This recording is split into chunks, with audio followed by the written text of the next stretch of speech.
directora de la Biblioteca y Archivos.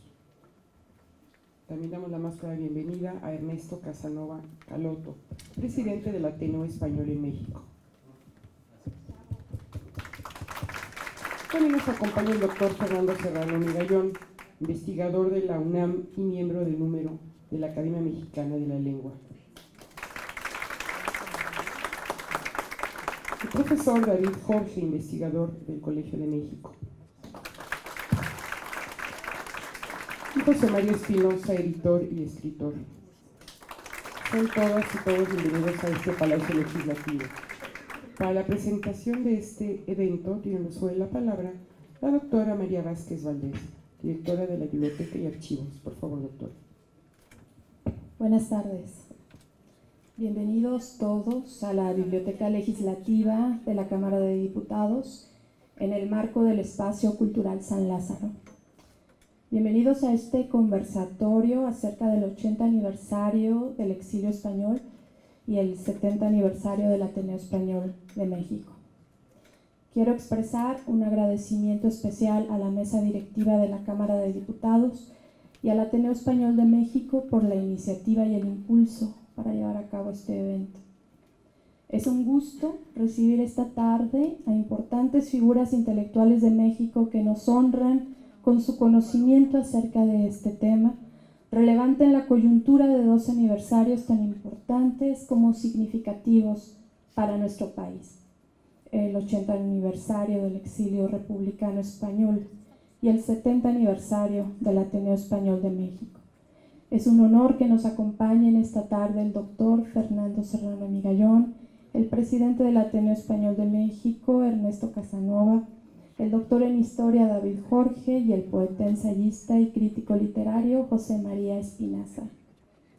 Antes de dar la palabra a nuestros invitados, me permito recordar que algunos años después de su llegada a México, el filósofo José Gauss recordaba: desde el primer momento tuve la impresión de no haber dejado la tierra patria por una tierra extranjera, sino más bien de haberme trasladado de una tierra de la patria a otra, y queriendo expresar cómo yo no me sentía desterrado, se me vino a la mente y a la voz la palabra transterrado.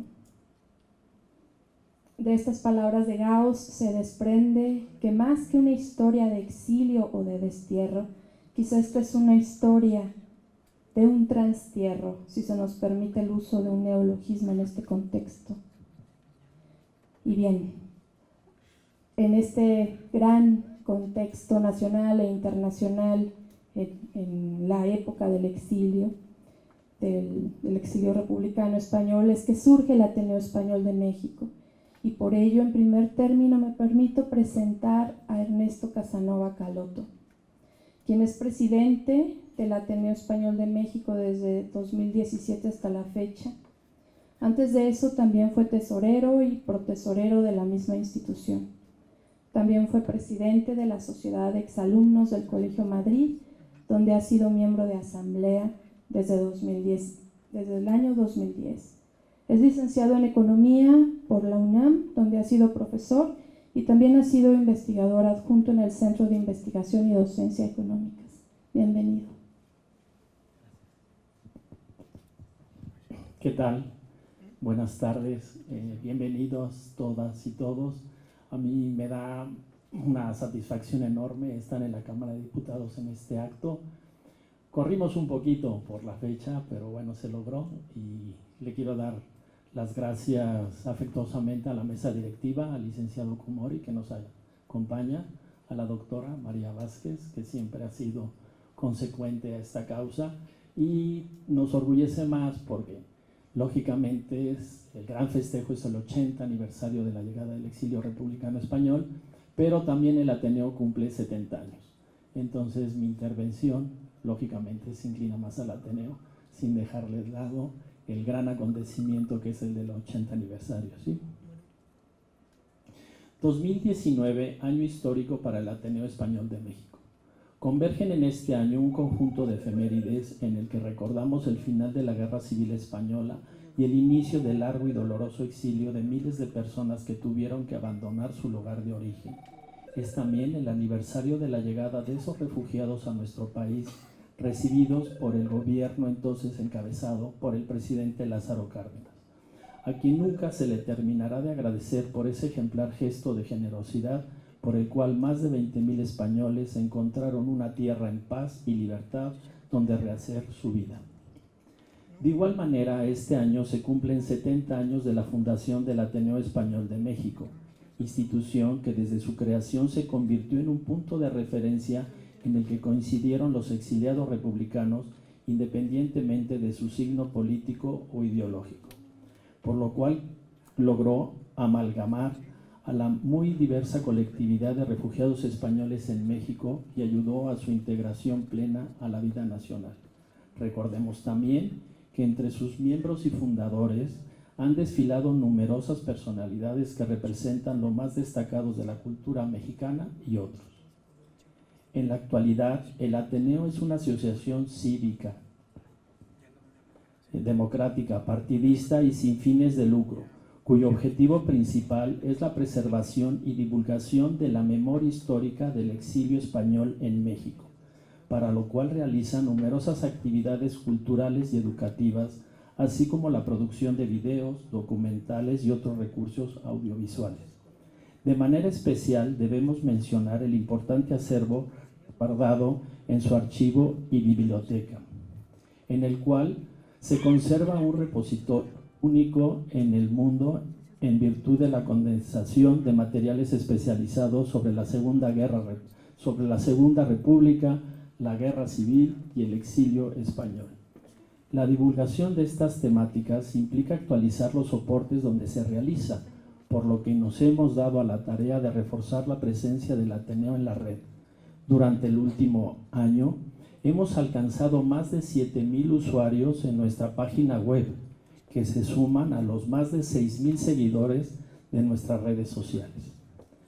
Nuestra asociación se encuentra en pleno crecimiento y sigue consolidando su papel clave entre las instituciones culturales de México. Hemos incrementado nuestra base de asociados de 120 en 2017 a 210 en la actualidad. Entre ellos tenemos asociados individuales, asociados benefactores, instituciones públicas y de la iniciativa privada. Destacamos la participación de nuestro patronato en todas las actividades conmemorativas de este año, ya que su colaboración ha sido clave para poder llevarlas a cabo. Agradecemos a la Universidad Nacional de Educación a Distancia, la UNED, que gracias a un comodato nos permite utilizar las hermosas instalaciones de Hamburgo número 6 en la Colonia Juárez como nuestra sede actual. Están invitados todos cuando quieran ir. También gracias a Fundación Telefónica, con quienes llevamos algunos años colaborando en la realización de proyectos tecnológicos y educativos. Tenemos varios retos para el próximo año. Entre ellos, el principal será integrar a las nuevas generaciones a nuestra asociación. Nuestra asociación está integrada principalmente por mujeres y hombres de más de 50 años, entonces sí necesito que refresquemos esta idea de que la juventud es el progreso, ¿sí? Las actividades realizadas durante este año han adquirido una significación muy especial por la activa e inédita participación de los gobiernos de España y México. Ambos países han coincidido en la necesidad de reivindicar la memoria histórica del exilio español y lo están impulsando a través de diversos eventos donde hemos tenido el enorme gusto y privilegio de participar. En ambas orillas del Atlántico se han creado comisiones ex professo para organizar las actividades de conmemoración de los 80 años y a continuación mencionaré solo algunos de los hechos más sobresalientes de este año. Recordamos de manera muy especial que en enero del 19 recibimos la visita del presidente español Pedro Sánchez en el Ateneo. Luego de la muy importante conferencia que impartió en el Colegio de México, ya en el Ateneo, en reunión con la mesa directiva y el patronato de nuestra asociación civil, Pedro Sánchez reiteró el compromiso con la memoria histórica y comentó que su gobierno realizaría diversas actividades para recordar los 80 años del exilio. Ellos se fijaron como meta 100 actividades en este año. Algunos meses después, el 7 de abril, tuvimos el enorme gusto de recibir en el Ateneo al ingeniero Cuauhtémoc Cárdenas, quien fue designado por el Gobierno de México para presidir la comisión organizadora de actos conmemorativos de los 80 años del exilio español. Ahí, frente a nuestros amigos y asociados, el ingeniero recordó las acciones de su padre, el presidente Lázaro Cárdenas, cuya simpatía con la República Española impulsó su defensa activa y las acciones diplomáticas que abrieron las puertas de México para todos los españoles que quisieran buscar refugio tras el final de la Guerra Civil. En aquella fecha dimos el banderazo oficial de inicio de las actividades conmemorativas, tal como se había hecho algunas semanas atrás en la capital española. El 13 de junio es una fecha muy importante para el exilio español, porque fue el día en que llegó al puerto de Veracruz el Sinaya, el primero de los barcos cuyo propósito específico era trasladar a los españoles refugiados a México. Ese día, el Ateneo tuvo el honor de ser invitado a participar en el acto que el presidente mexicano Andrés Manuel López Obrador encabezó en Palacio Nacional para recordar la llegada del exilio republicano, la famosa conferencia mañanera. Recordamos con cariño que el presidente entregó un diploma a nuestro querido Fernando Rodríguez Miaja, en el cual refrendó el pacto de amistad del gobierno mexicano con los exiliados españoles y sus descendientes. Del 13 al 16 de junio realizamos una serie de actividades en Veracruz, de las cuales la más importante fue la que se realizó en el Teatro Francisco Javier Clavijero, en la que el Ateneo y la Comisión Organizadora de Actos Conmemorativos logramos reunir a representantes de los gobiernos de México y España, así como altos funcionarios de las instituciones que nos apoyaron en aquella ocasión, con la emotiva entrega de reconocimientos a las personas que llegaron en los barcos de la libertad y aún tenemos la fortuna que nos acompañan. Al final del acto en el teatro, develamos una placa en la Plaza de la República del Puerto, donde quedó plasmada el eterno agradecimiento a México y al presidente Lázaro Cárdenas. Y entre estos grandes momentos que hemos vivido este año, el 28 de junio, gracias a la gestión del diputado Porfirio Muñoz Ledo, el Ateneo fue invitado a la sesión solemne en la cual se develaron en el muro de honor del H. Congreso de la Unión las letras de oro al exilio republicano español. Lo que acabamos de ver en un magnífico documental que verdaderamente agradezco también al equipo de comunicación social. Justo debajo del nombre de Lázaro Cárdenas, qué más emoción pudimos tener y tenemos, porque eso ya quedó para toda la vida. Entre los nombres de las instituciones y personajes más importantes de la historia de México. En total, hasta ahora, el Ateneo organizado ha colaborado en aproximadamente en 60 actividades, y vamos por más. Y ha iniciado el segundo semestre de 2019, nos hemos propuesto como meta alcanzar las 80 actividades, como una forma de conmemorar estas 8 décadas de profundo agradecimiento a México y también el reconocimiento a las importantes aportaciones que el exilio español brindó a nuestro país. Durante estos 80 años hemos guardado un agradecimiento hondo hacia el México que acogió a nuestros padres y abuelos, permitiéndoles echar nuevas raíces y que año tras año y generación tras generación supo integrarlos a una nueva patria generosa.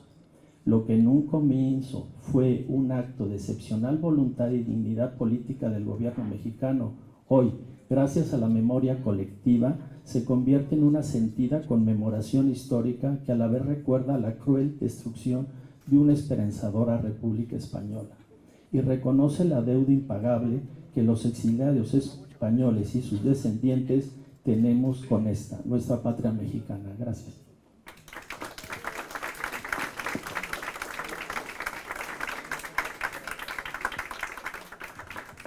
Muchas gracias a Ernesto Casanova y nos sumamos al agradecimiento al equipo de comunicación social por el video que nos hicieron el honor de transmitir esta tarde. Muchas gracias.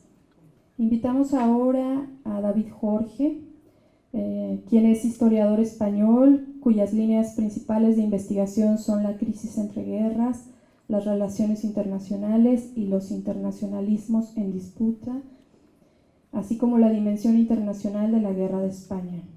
Es doctor en Historia por la Universidad Complutense de Madrid. Ha sido profesor en varias universidades de Estados Unidos, México y España, y es profesor e investigador del Centro de Estudios Históricos del Colegio de México.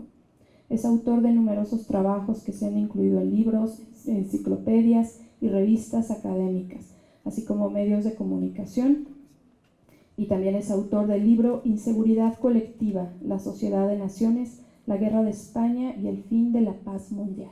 Bienvenido.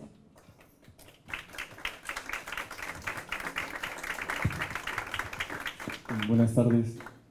Yo voy a centrarme sobre todo en la dimensión internacional que tuvo la Guerra de España, porque es esencial para comprender la postura de México hacia el conflicto español, que van a ser las raíces de lo que sería la acogida del exilio, ¿no? No se puede entender tampoco el exilio sin comprender la actitud de México hacia la guerra en sí. Bien, en 1931 tuvo lugar la proclamación de la República Española, en el mes de abril, y unos meses más tarde, un hecho que marcaría toda la evolución de la década de los años 30, la progresiva crisis de entreguerras, ¿no? Con la llegada del Partido Conservador al gobierno británico. Apenas unas semanas después del triunfo del Partido Conservador británico en las elecciones generales, tuvo lugar la agresión de Japón a China en Manchuria.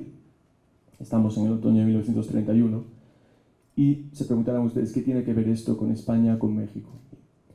Fue la primera quiebra del orden internacional estipulado en Versalles, articulado en torno al Pacto de la Sociedad de Naciones, que representaba el eje vertebrador de las relaciones internacionales de la época. La Sociedad de Naciones garantizaba la soberanía nacional y la integridad territorial de todos los Estados miembros. No defendía un tipo de régimen u otro, sino la soberanía nacional y la integridad territorial.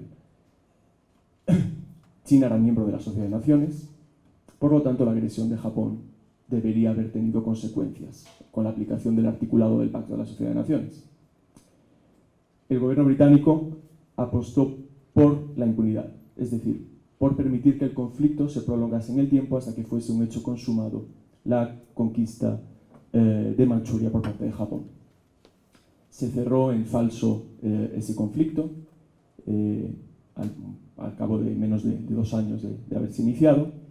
Japón al mismo tiempo boicoteó la conferencia de desarme internacional que se celebraba dentro de la Sociedad de Naciones en el año 33, que fue el año en que Adolf Hitler llegó al poder en Alemania. En 1935, Italia invadía Abisinia, Etiopía, que era el único estado africano que no había sufrido un proceso de colonización. Nuevamente, el gobierno británico lideró la toma de postura colectiva en Ginebra y repitió la fórmula de Manchuria, es decir, permitir que el conflicto se prolongase en el tiempo hasta que se resolviese por sí mismo, sin la aplicación del Pacto de la Sociedad de Naciones. Italia era miembro de la Sociedad de Naciones, Etiopía también. Se alegó lo mismo que en el caso de Manchuria. Abisinia, Etiopía, no era un Estado organizado como tal, reinaba la anarquía, las instituciones eran muy débiles, es decir, los mismos argumentos que se habían utilizado en Manchuria, que en el fondo lo que dejaba evidenciar era una concepción de enclave de civilización versus barbarie, ¿no? Estos estados a los que no se les pueden aplicar las reglas del juego que sí se aplican a los estados occidentales, civilizados y demás. Repito, la Sociedad de Naciones no garantizaba la democracia, no garantizaba ningún tipo de régimen, pero sí la soberanía nacional, con independencia del tipo de gobierno que rigiese en un país u otro. México tuvo una posición muy activa en la defensa de Abisinia. Marte Gómez y posteriormente Narciso Bassols iban a tener un protagonismo en la Sociedad de Naciones en defensa de este Estado agredido. Un México que había entrado en la Sociedad de Naciones en 1931 después de haber sido excluido oficialmente por su neutralidad en la Primera Guerra Mundial, lo cual no era más que una excusa porque España había sido neutral en la Primera Guerra Mundial e ingresó a la Sociedad de Naciones sin ningún problema. Lo que traducía tras el rechazo a México en la Sociedad de Naciones, era un disgusto hacia el México emanado de la revolución, del proceso revolucionario.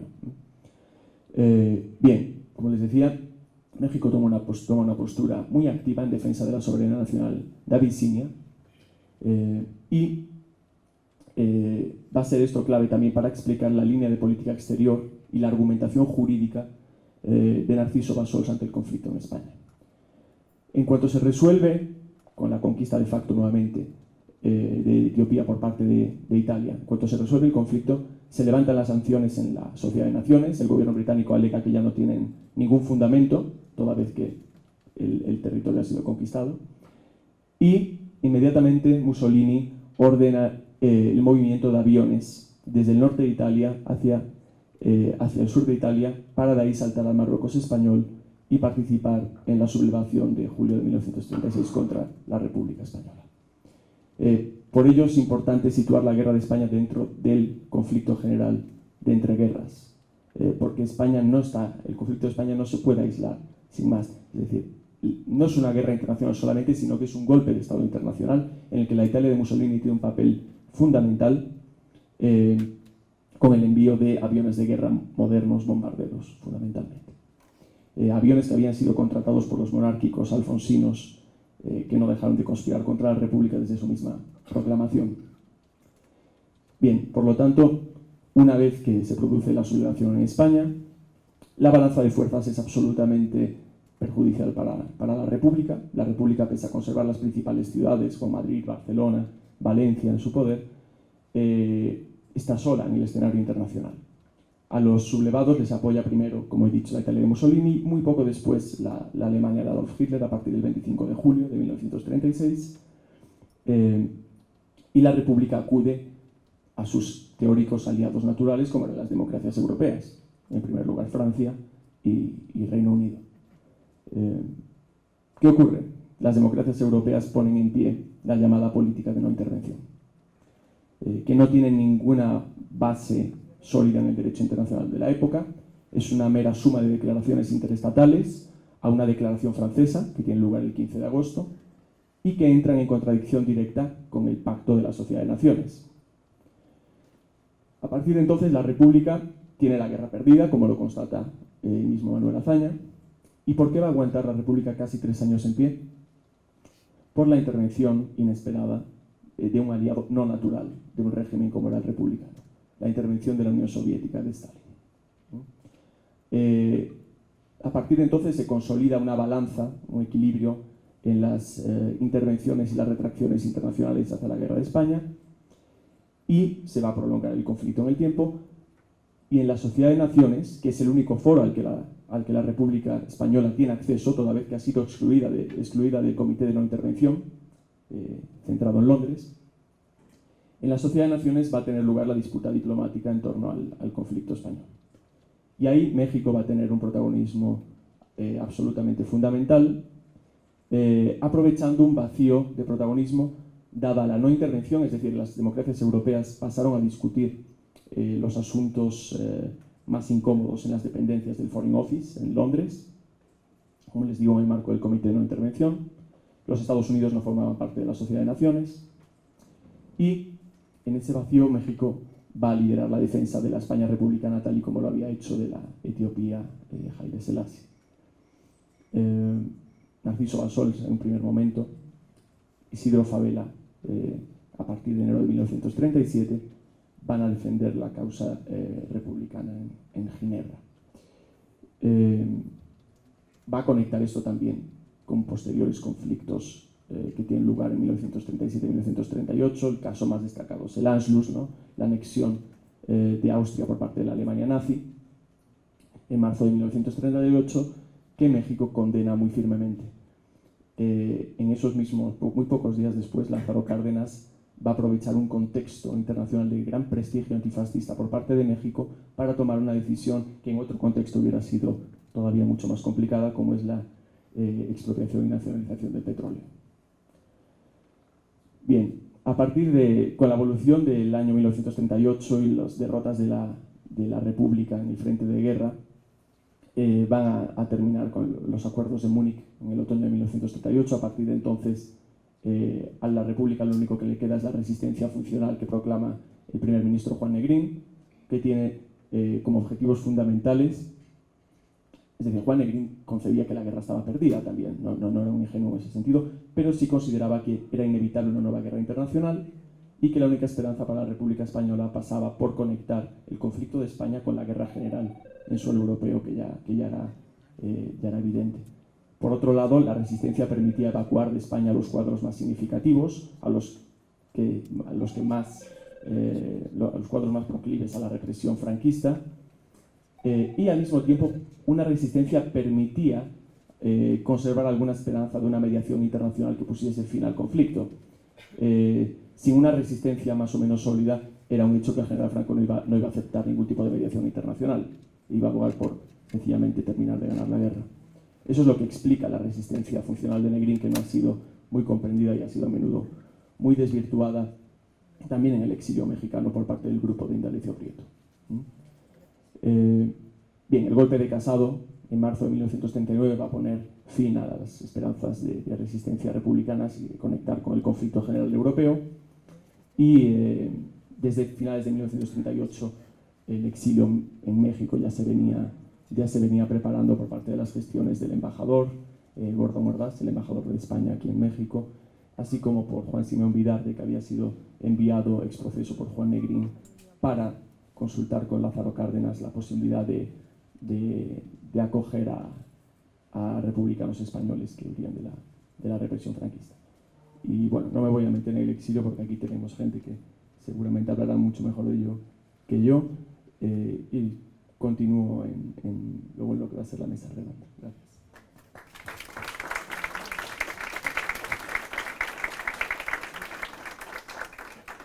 Muchas gracias a David Jorge. Invitamos ahora a José María Espinaza, quien es poeta, ensayista y crítico literario, además de profesor, periodista y editor. En su larga carrera en el medio editorial mexicano ha dirigido numerosos medios impresos como Tierra Adentro, Casa del Tiempo, La Jornada Semanal, Nitrato de Plata y el suplemento Ovaciones en la Cultura. Es fundador de la editorial Ediciones Sin Nombre y ha sido coordinador de producción editorial en el Colegio de México. Actualmente es director de la Red de Museos de la Ciudad de México.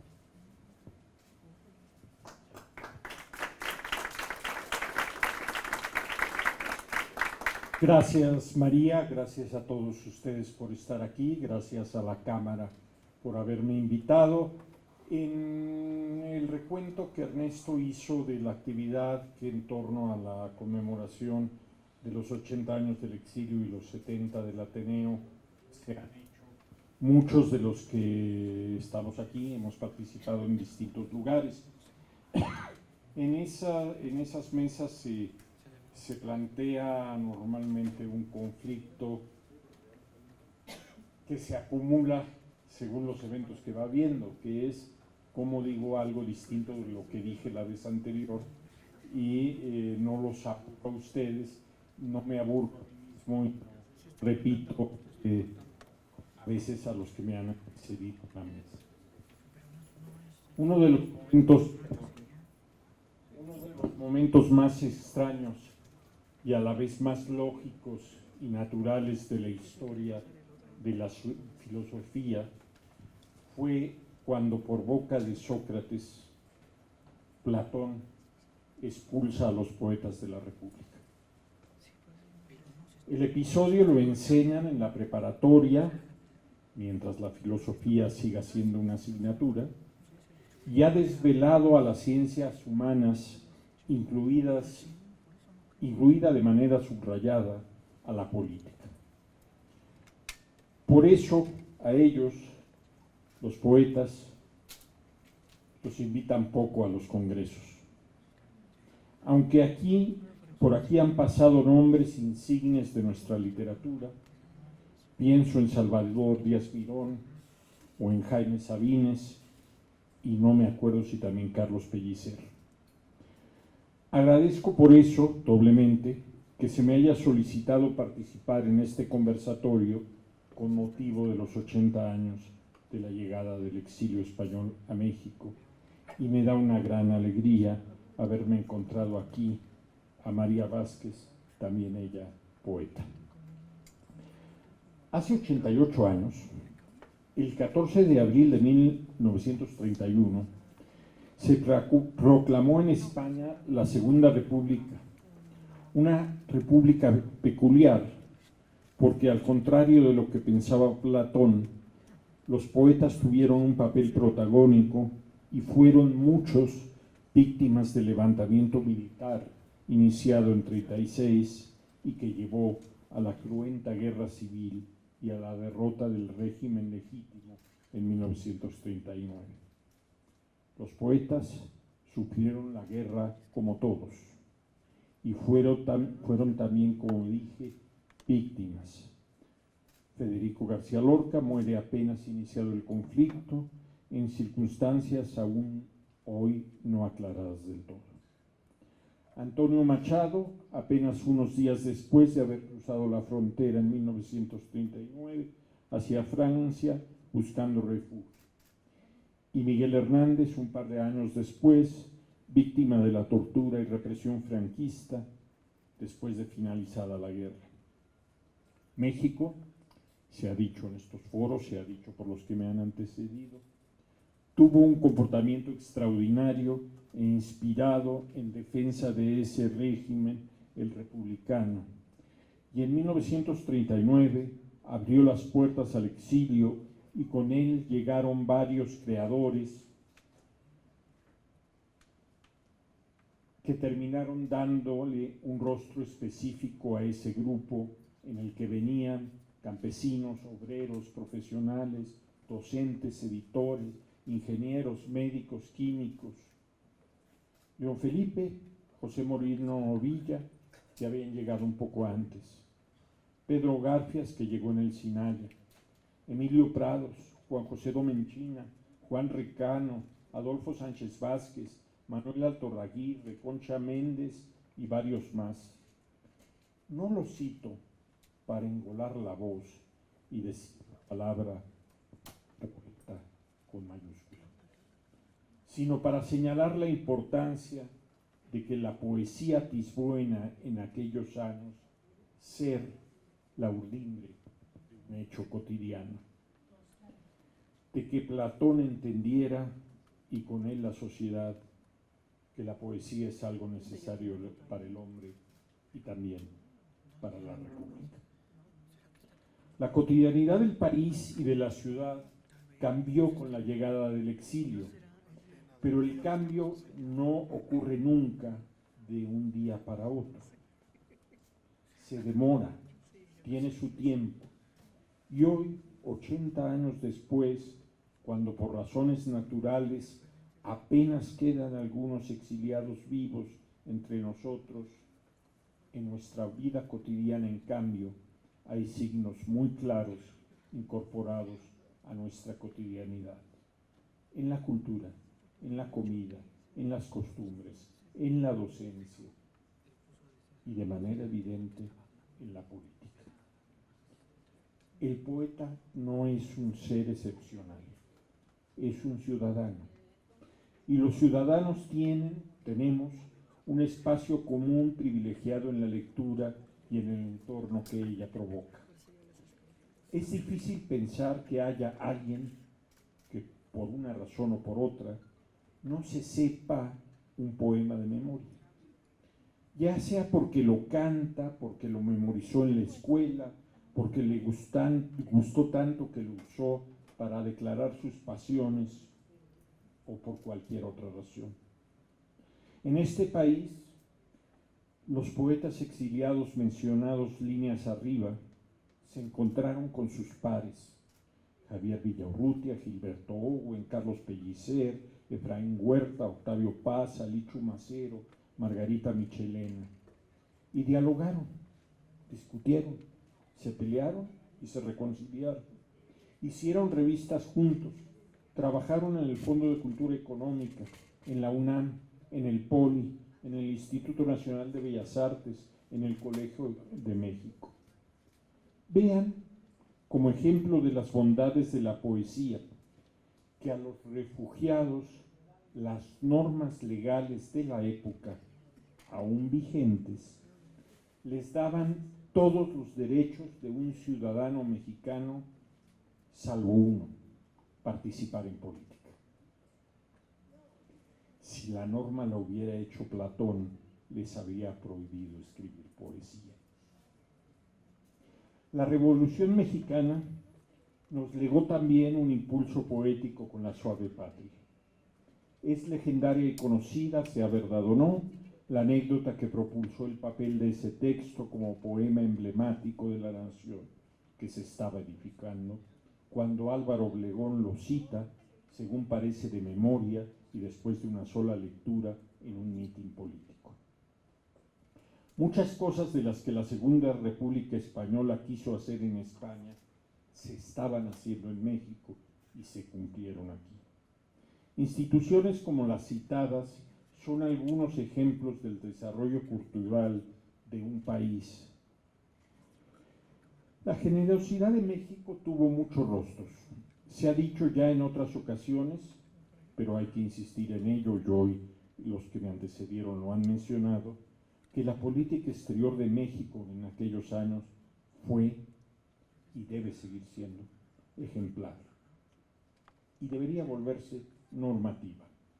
Es necesario recordar esto porque estos actos de conmemoración se reconoce la labor de Isidro Fabela, de Marte R. Gómez, de García Telles, Genaro Estrada, Narciso Bassols, Alfonso Reyes, Cosío Villegas y varios funcionarios más que hicieron de la política exterior mexicana un ejemplo para el mundo. Un ejemplo actual. En esa Europa que hoy rechaza barcos como el All Star y el Open Arms, en ese Estados Unidos que quiere construir un muro en la frontera, y también para nosotros, para el propio gobierno mexicano, que debe saber sobreponerse a las presiones de nuestro vecino del norte con relación a los migrantes centroamericanos. También fue generosa la recepción cotidiana. Tuvo, es cierto, sus sobresaltos y sus crisis, pues lo que viene de fuera, así sean muchas las similitudes que se tengan, inquieta y desconcierta. Pero también es cierto que el carácter del mexicano sabe transformar a veces esa inquietud y ese rechazo en apertura y asimilación, mestizaje creativo y entendimiento mutuo con provecho. En los años 70, con los exilios chilenos y argentinos, nos dimos cuenta que la disposición a recibirlos, en cierta manera, estaba incorporada a nuestra idiosincrasia, a nuestro ADN mental. En estos tiempos globales en que los signos son ominosos, en Estados Unidos y Brasil, y oscurecen el panorama de la historia, hay que refrendar esa vocación de país de acogida. Se han usado varias palabras para designar a los exiliados españoles. Incluso el filósofo José Gaos acuñó el término transformados para designar lo que les ocurría.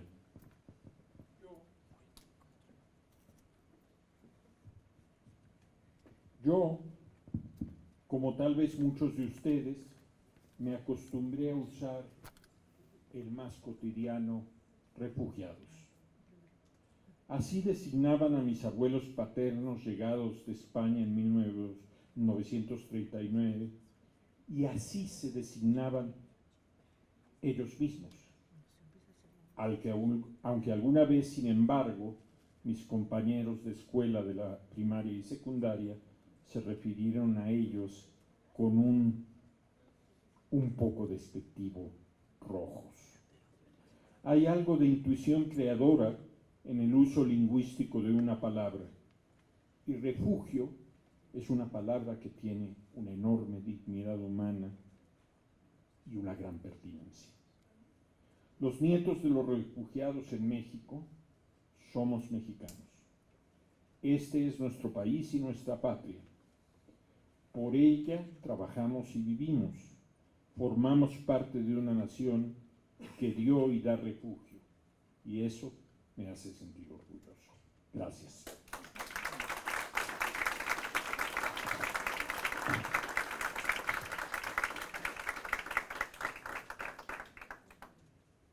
Muchas gracias a José María Espinaza por un magnífico texto y por recordarnos a los poetas en este contexto. Podríamos cerrar con ese cierre del gran León Felipe en su Romero Solo, que sean todos los pueblos y todos los huertos nuestros. Invitamos ahora, es un honor escuchar al doctor Fernando Serrano Migallón, quien es doctor en Historia por la UNAM. Es autor de 35 libros, ha coordinado 22 obras y es coautor de 12 volúmenes. Ha obtenido diversos reconocimientos académicos como el Premio Punto de Partida por la mejor tesis de licenciatura y la Medalla Alfonso Caso por el doctorado en Historia. El Gobierno de México le ha otorgado el reconocimiento al mérito administrativo Lázaro Cárdenas y el Premio a la Investigación Histórica. Recibió la Orden Nacional del Mérito en los grados de Caballero y de Comentador de la República Francesa, de la Orden de Isabel la Católica del Gobierno de España y la Cruz de Honor de la Orden de San Raimundo de Peñafort, también de España. Es miembro de número de la Academia Mexicana de la Lengua, en cuya mesa directiva se desempeña como censor estatutario, corresponsal de la Academia de Historia. Y es un honor también porque ha sido secretario general de la Cámara de Diputados de 2011 a 2012. Bienvenido. Muchísimas gracias. Decía siempre María Zambrano que la palabra de la ofrenda por excelencia es gracias, que es la única palabra que no tiene ningún sinónimo y que en todos los idiomas tiene una traducción.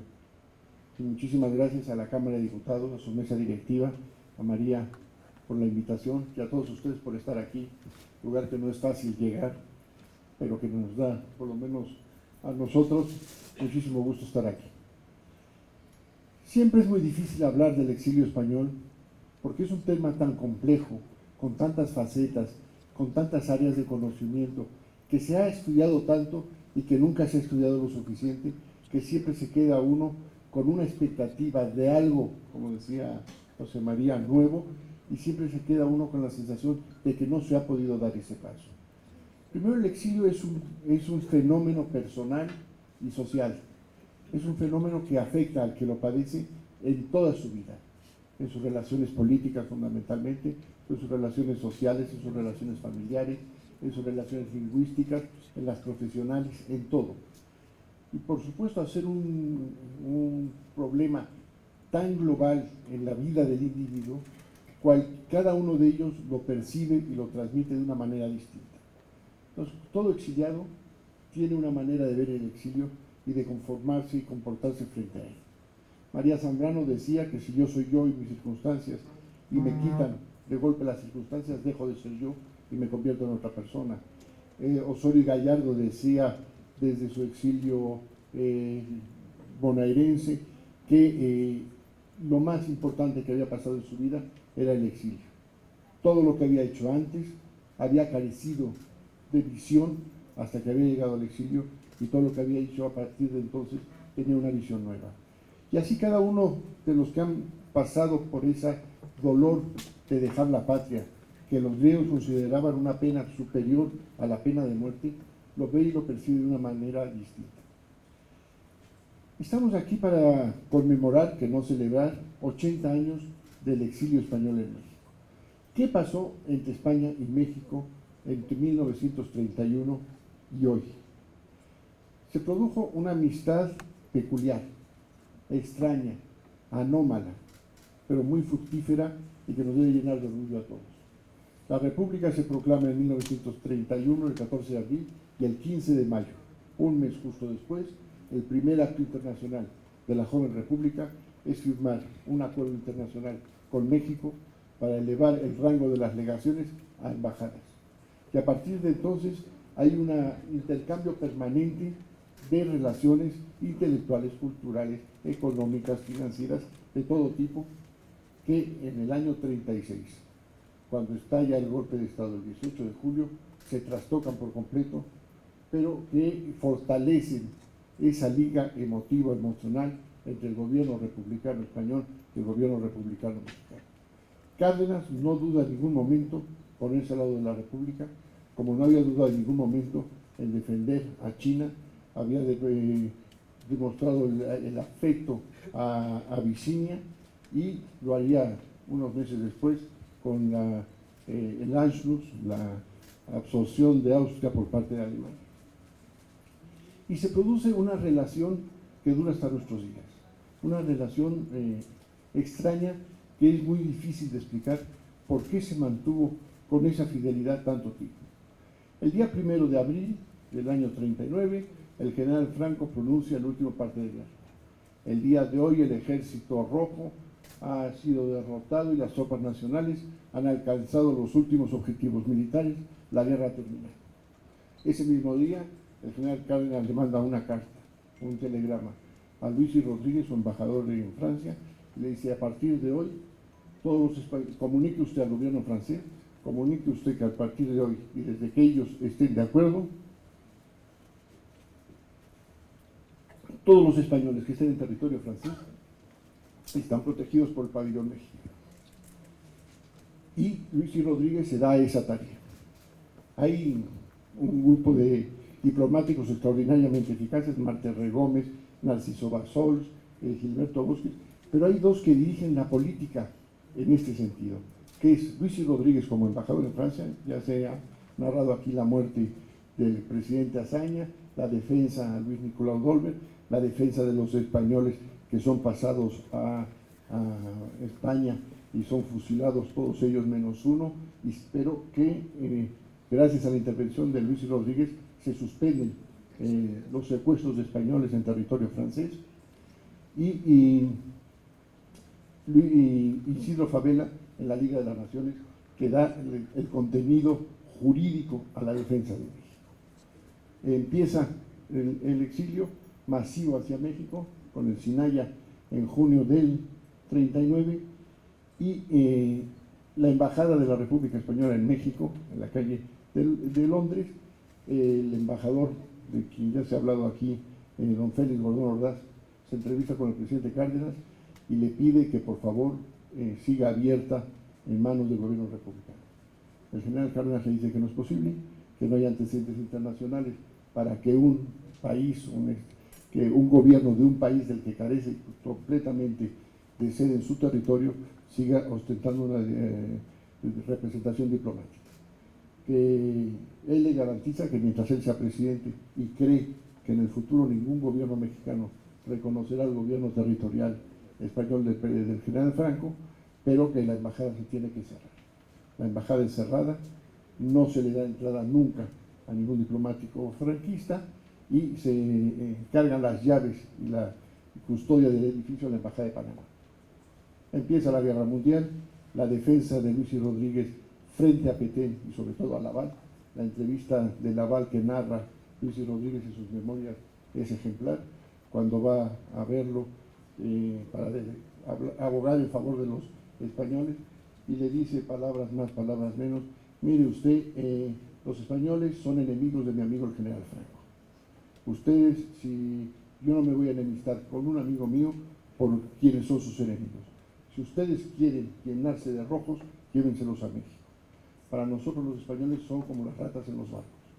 Cuando un barco empieza a zozobrar, los primeros que saltan a tierra son las ratas. Si ustedes se quieren llenar de ratas, váyanse, llévenselos. Oiga, el presidente Azaña se está muriendo. Eso pasa siempre en política, que lo hubiera pensado antes de entrar en política. Quizá 4 años después, cuando el general Franco lo regresó a Francia para que fuera fusilado, se acordaría de esas palabras el señor Laval. Los españoles empiezan a llegar a México, se empiezan a instalar, como se ha dicho aquí, con los brazos abiertos son llegados, pero evidentemente México también es un país que acaba de salir de un proceso militar muy largo, y no es una sociedad uniforme. Hay quienes están a favor, quienes están en contra. Las derechas mexicanas del Partido Sinarquista está en contra. Salvador Novo publica artículos furibundos contra los refugiados en la prensa. Alfonso Junco lo mismo. La jerarquía católica hace rogativas en los templos católicos para que los barcos se hundan. Pero bueno, empieza a llegar el exilio y sucede una cosa muy rara. Nunca se pensó en un exilio tan largo. Es un exilio que tuvo varias etapas. Esta primera etapa que podemos calificar del 39 al 45, que es la etapa del conocimiento. Llegaban a un país que no conocían, no sabían cómo era. Hay un montón de anécdotas de cuando están a subir a los barcos, un oficial francés le dice: ¿y está usted dispuesto a irse a México y a aprender el idioma que se habla allí? Sin saber que en México se hablaba el mismo español. Esto demostraba que nadie tenía muy claro cómo era México y a dónde venía. En el año de 1945, los aliados ganan la guerra y es presumible que Franco, como un fruto de la invasión alemana e italiana, cayera. Los aliados entran en la vorágine de la Guerra Fría y prefieren mantener el gobierno de Franco que abrir un foco de inestabilidad en España. Fundamentalmente el gobierno, otra vez, conservador de Gran Bretaña.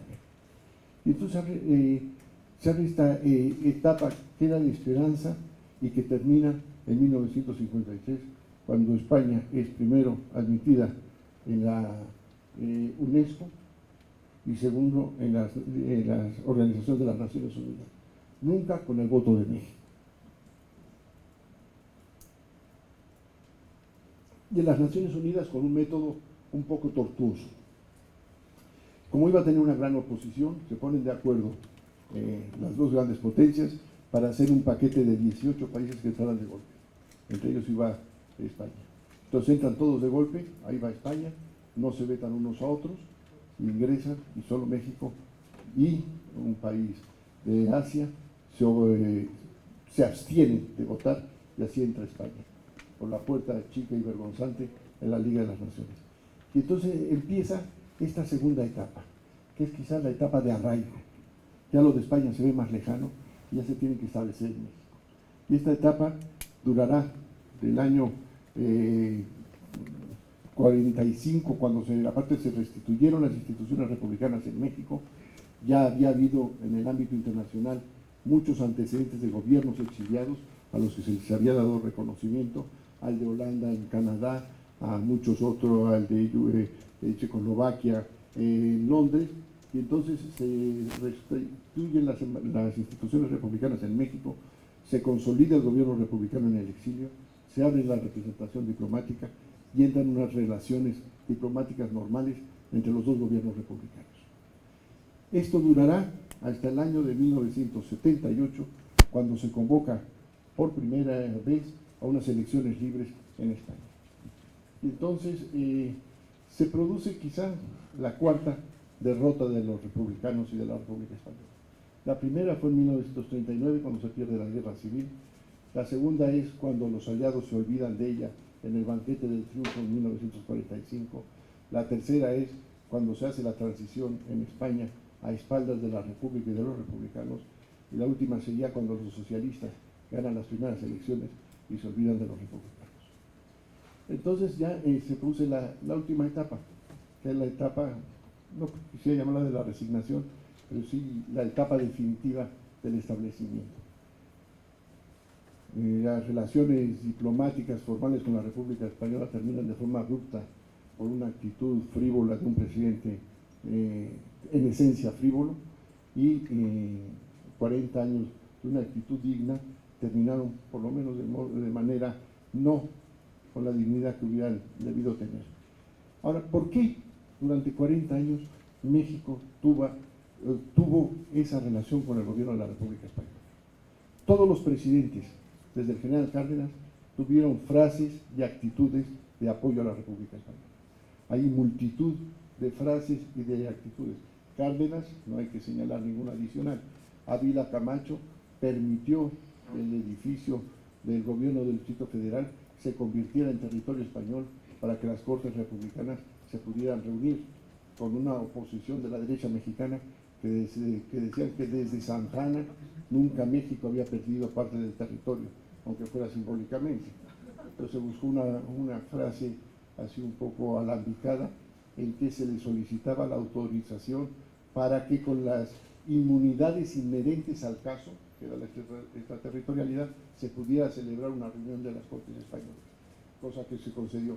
Miguel Alemán, que puede ser considerado como un presidente conservador, cuando se constituyó la Asociación de Academias de la Lengua en la Ciudad de México, no quiso invitar a la Academia Española por conducto diplomático porque no había relaciones con el gobierno español, y Franco dijo que si no gobernaba la República Española, de viejos plomas en ella, y como estas, infinidad de actuaciones.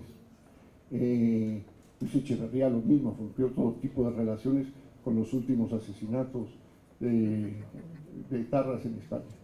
Y López Portillo, en el momento en que se van a celebrar las elecciones constituyentes en España, rompe con el gobierno republicano y establece las relaciones con el gobierno territorial. Ahora, dentro de todo esto,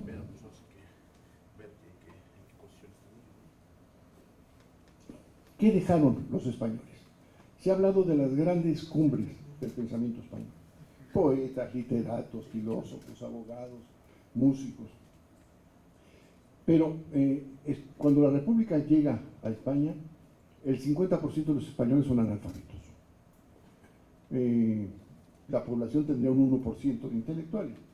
El exilio español a México está compuesto por un 10% de intelectuales. O sea, no es un exilio intelectual.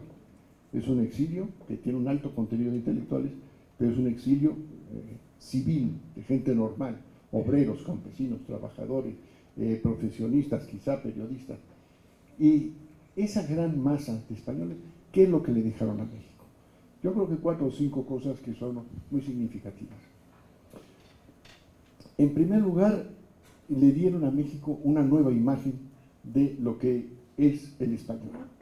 Hasta ese momento los españoles eran considerados los dueños de la tienda de abarrotes de la esquina, de un hotel de paso o de una cantina. Y ven que hay otro tipo de españoles, que tienen una calidad intelectual y de comportamiento distinto. No quiero calificar si mejor o peor, simplemente distinta. Después demuestran lo que es los valores republicanos. Los valores republicanos, que es el laicismo, la austeridad, la discreción. Porque ahora nos quieren vender la idea de que tanto república como monarquía es un cascarón vacío, que lo que importa es con lo que se llene. Y yo creo que no. La monarquía tiene por definición el boato, el lujo, las alhajas, la presentación, el glamour, que es todo lo contrario a lo que es la república. Es la religiosidad contra el laicismo, es la discreción en el ejercicio del poder contra la defensa de los privilegios. Y eso permea a toda una sociedad. Luego les demostraron a los mexicanos qué frágiles son las instituciones republicanas, las instituciones democráticas. Hay que estar permanentemente en cuidado y en atención para que no se pierdan esas instituciones. Y México, y luego han dejado una lección. Para España, la guerra, la república y el exilio están muertos.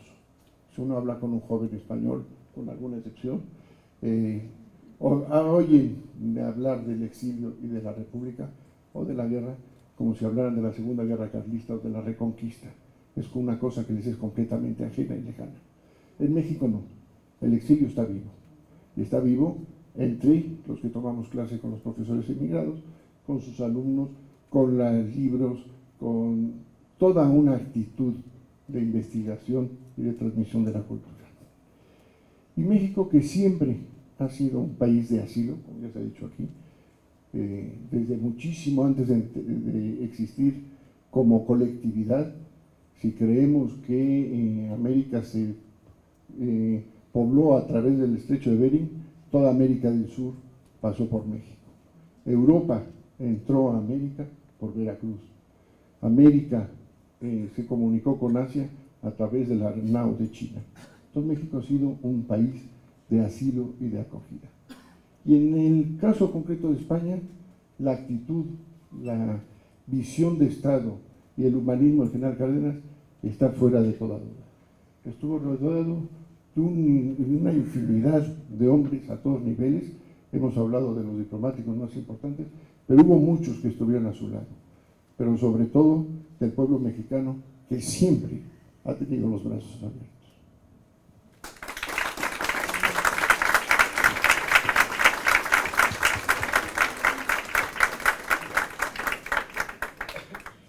Muchas gracias al doctor Fernando Serrano Migallón por una magnífica participación.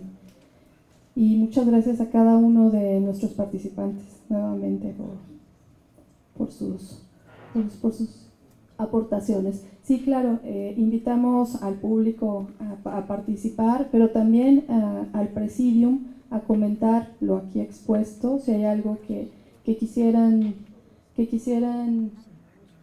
interpelar, comentar, agregar respecto a lo dicho en el Presidium, están invitados, por supuesto.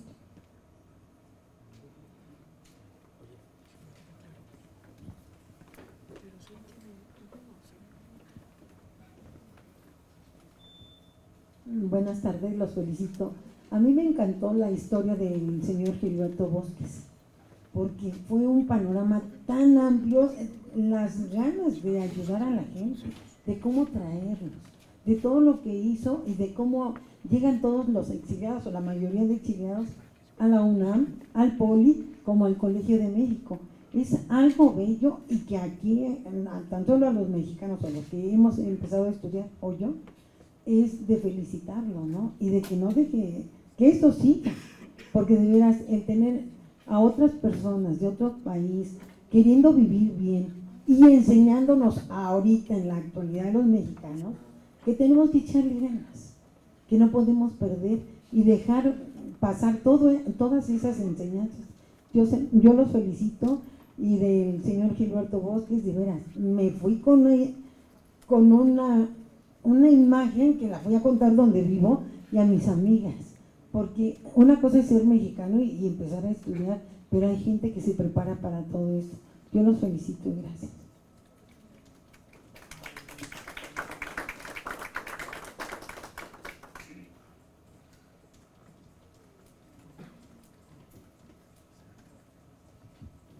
¿Qué tal? Muchas gracias, felicidades por sus intervenciones.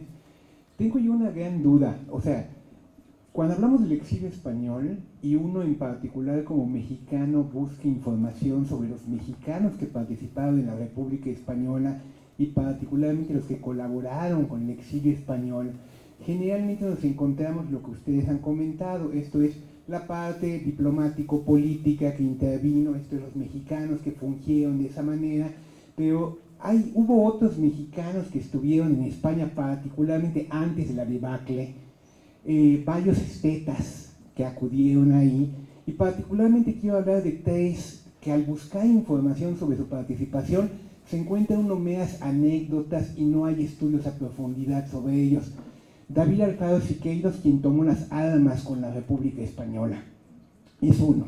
Otro, Silvestre Revueltas, que fue a España a componer ahí un homenaje a García Lorca, y también que llevó una pieza infantil que también iba a componer ahí, y de lo que se sabe más de esa época es de lo que quedó al cuidado de Elena Garro y nada más, pero la experiencia del infierno que él vio en España le cambió la vida, y hay una leyenda que dice que por eso murió en la depresión más que por el alcohol, ¿sí?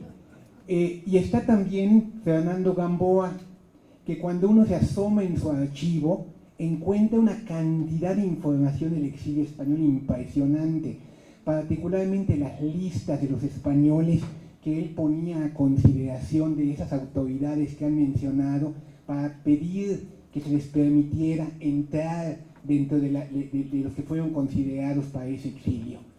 Sin embargo, cuando uno busca conocer un poco más tan solo de estos tres estetas y su participación, tan solo me voy a centrar en estos tres, no encuentro uno más que anécdotas y no hay una labor histórica, no he encontrado yo algo que abone sobre qué hicieron los mexicanos más allá de los que ocupaban cargos, los que ocupaban puestos, para contribuir a ese exilio.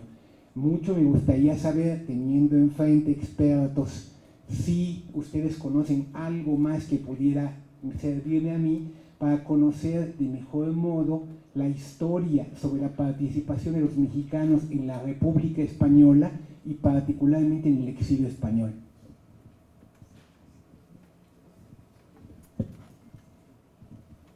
Es verdad que en México, como señalaba Fernando, se ha escrito mucho sobre el exilio, pero siempre se necesita escribir más. Es un tema inagotable.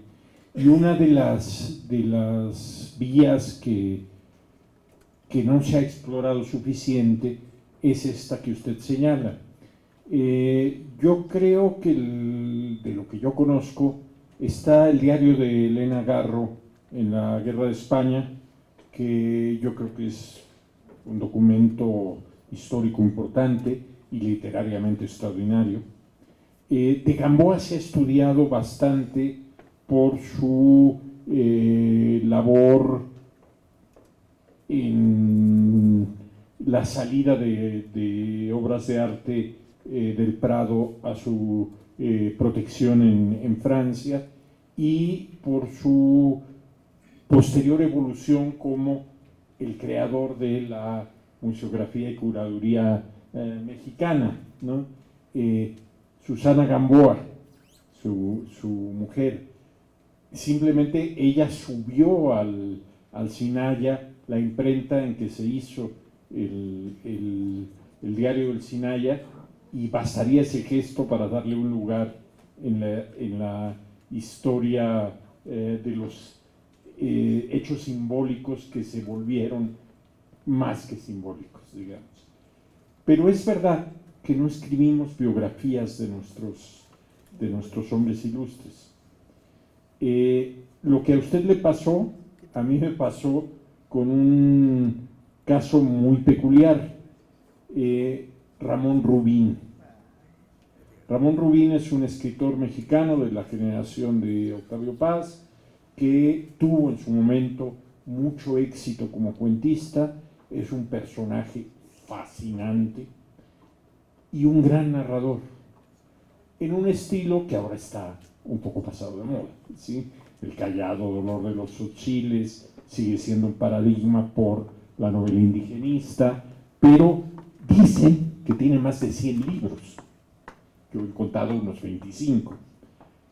En relación a este tema lo menciono porque él se fue a España a traficar armas. No fue con representación oficial, y traía armas de contrabando de Italia y de Francia para la República. Es una cosa curiosa dentro de ese mundo de la colaboración de México con la República. Pero es cierto, falta mucho por hacer. Bueno, en el caso de Siqueiros, él llega a España por su relación previa en México con Vittorio Vidali, el comandante Carlos Contreras del V Regimiento, y Tina Modotti. Se enrola en el propio V Regimiento, lucha en la batalla del Jarama, y lo que es muy significativo es que es en España cuando él concibe que hay que liquidar a Trotsky, porque en un acto de homenaje a la República y a la ayuda internacional que recibía la República, Dolores Ibarruri, la pasionaria, menciona a los países que han ayudado a la República. En primer lugar menciona a la Unión Soviética, y en segundo y último lugar menciona a Checoslovaquia, que había permitido la venta de armamento más o menos clandestino a la República Española. No menciona a México. ¿Por qué pasionaria no menciona a México? Porque ya se ha producido el asilo a Trotsky por parte de Lázaro Cárdenas. Y esto refleja también el aislamiento absoluto en el que queda México a la altura de 1938, enfrentado con la Unión Soviética por el asilo a Trotsky, enfrentado evidentemente con los países fascistas por su política activa antifascista. Con los Estados Unidos la cosa estaba complicada desde el tema de la nacionalización del petróleo, enfrentado al bloque de países latinoamericanos con gobiernos fuertemente conservadores, cuando no filofascistas, como en el caso de Argentina o Chile, con una república española camino de la derrota, con las democracias europeas pues tampoco con simpatías hacia México por sus continuas denuncias en Ginebra ante la no intervención. Es decir, México se queda completamente solo, lo cual, ¿qué evidencia? Pues evidencia que la postura adoptada por Lázaro Cárdenas no fue desde luego una postura fácil, tuvo mucha habilidad política, pero tuvo decisión y valentía. No era un contexto internacional como para aventurarse en iniciativas como las que su gobierno sí se aventuró, ¿no? Entonces, sí, yo creo que el caso de Siqueiros sirve también para reflejar las complejidades de una época en la que no todo era blanco y negro, ¿no? Perdón, en relación con el general Cárdenas, en esto tuvo unas actitudes verdaderamente admirables. Asila a Trotsky, le pone una casa en Coyoacán, donde al final será asesinado, y Trotsky le pide 40 veces una cita para darle las gracias, y nunca lo recibe. Yo te asilo, yo te protejo, por razones de humanismo, pero no somos amigos.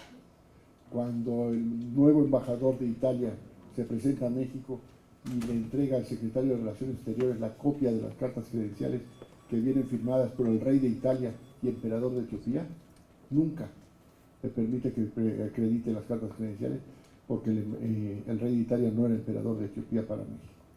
Cuando Alemania le quiere entregar la Gran Cruz de Hierro al presidente Cárdenas, después de la expropiación, nunca recibe la condecoración alemana. Hay una cosa curiosa, cuando un investigador del Colegio de México, Pablo Yankelevich, hace una entrevista sobre los exilios de América del Sur que vinieron a México, y como si fueron mucho más cortos, regresaron a sus países, los entrevista. Y a pesar del dolor de dejar la patria, de las penurias económicas de la llegada, del desarraigo, todos recuerdan, sobre todo los intelectuales que estuvieron en los centros de educación superior, como una de las mejores épocas de su vida, la estancia en México.